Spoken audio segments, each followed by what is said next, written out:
अध्याय सूत जी द्वारा श्रीमद् देवी भागवत के स्कंद अध्याय तथा श्लोक संख्या का निरूपण और उसमें प्रतिपादित विषयों का वर्णन।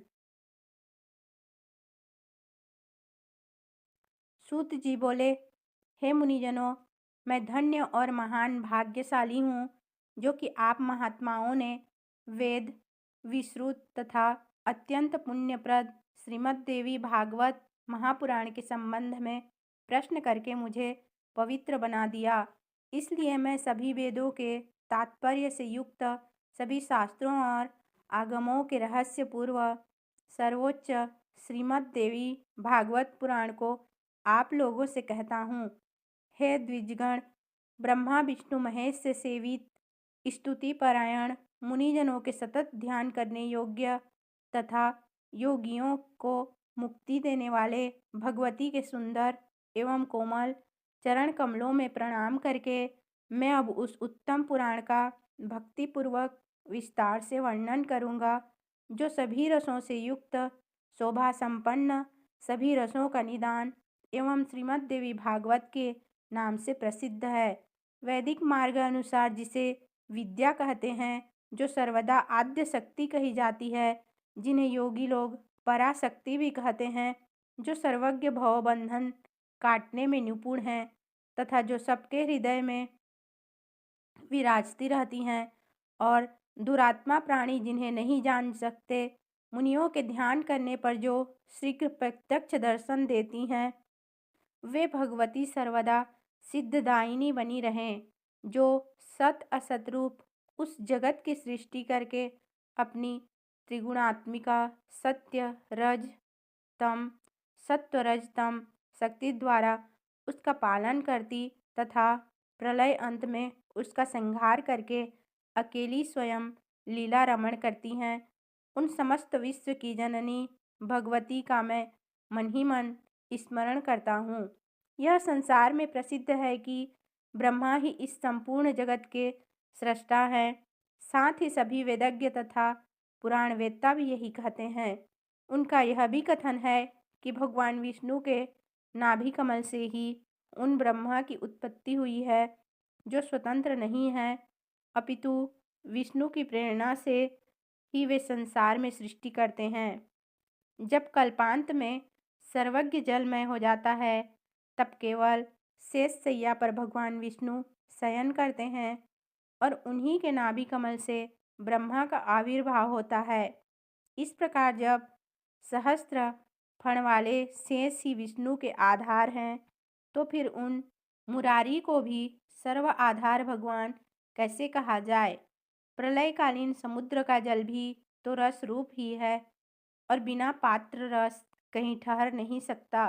अतएव जो सब प्राणियों में शक्ति रूप से विराजती रहती है, मैं उन संपूर्ण संसार की जननी आदि शक्ति भगवती की शरण ग्रहण करता हूँ। योग निद्रा में लीन भगवान विष्णु को देखकर उनके नाभि कमल पर विराजमान ब्रह्मा ने जिन देवी की स्तुति की थी, मैं उन्हीं पराशक्ति भगवती के शरणागत हूँ।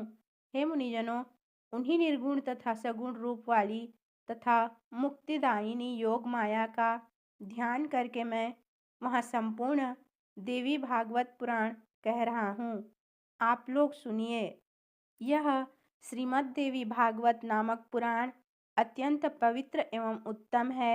इसमें 18,000 सुंदर श्लोक हैं।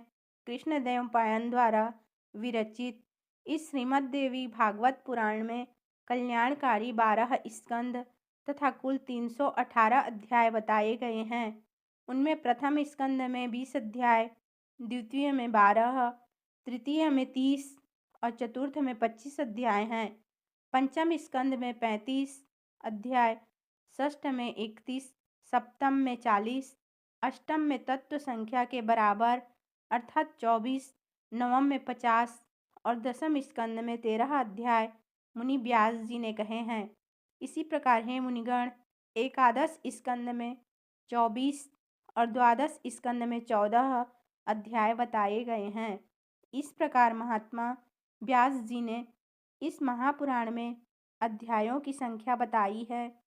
इसमें श्लोकों की संख्या 18,000 कही गई है। सर्ग, प्रतिसर्ग, वंश वर्णन, मनवंतर तथा वंशानुचरित, इस प्रकार पुराणों के ये 5 लक्षण हैं जो कल्याणमयी भगवती नित्या निर्गुणा व्यापक रूप से सृष्टि में स्थित रहने वाली विकार रहित योग गम्या सबकी आधार रूपा तथा तुरिया अवस्था में प्रतिष्ठित हैं। उन्हीं की सात्विकी, राजसी और तामसी शक्तियाँ महासरस्वती, महालक्ष्मी तथा महाकाली नामक देवियों के रूप में प्रकट होती हैं। उन्हीं तीनों शक्तियों का सृष्टि के लिए शरीर धारण करना ही शास्त्र के विद्वानों के द्वारा सर्ग कहा गया है। तदंतर जगत के सृजन, पालन तथा संहार के लिए ब्रह्मा, विष्णु और महेश की उत्पत्ति कही गई है और उसे ही प्रतिसर्ग बताया गया है। चंद्रवंशी, सूर्यवंशी राजाओं के वंश वर्णन तथा हिरण्यकश्यपु आदि दैत्यों के वंश कथन को वंश कहा गया है।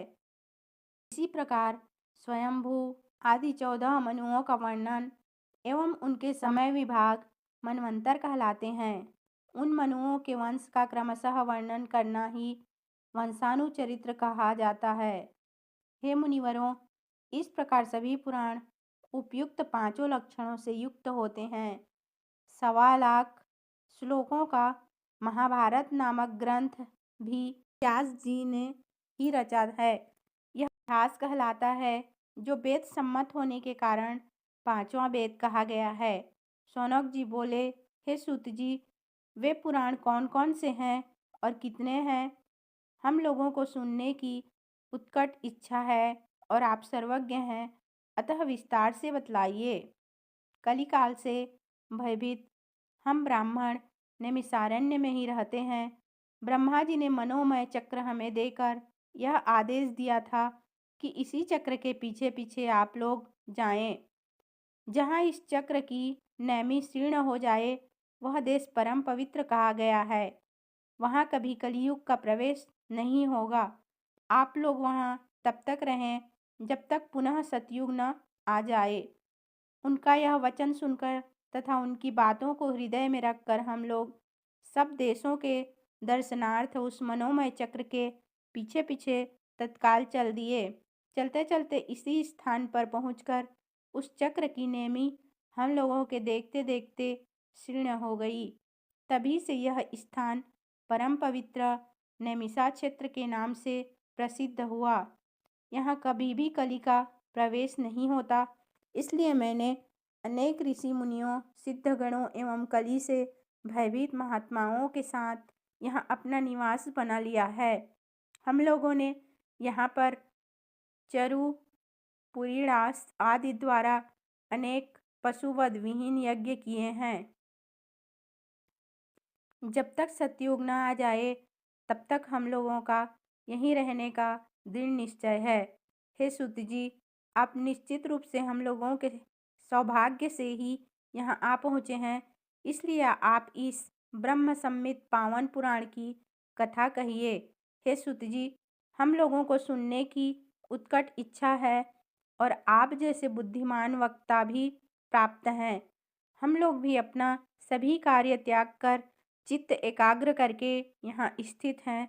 अतः हे सूत जी, आप चिरंजीव हों तथा तीनों प्रकार के तापों दैविक, दैविक, भौतिक से मुक्त रहकर अब हम लोगों को परम पवित्र तथा कल्याणकारी श्रीमद् देवी भागवत पुराण सुनाइए, जिसमें धर्म, अर्थ और काम का विधिवत वर्णन किया गया है।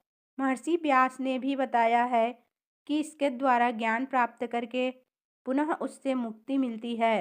हे सूत जी, महर्षि वेदव्यास ने जिस पवित्र पुराण को कहा है उसके मनोहर कथा चरित्रों को सुनने से हमारी कभी तृप्ति नहीं होती है।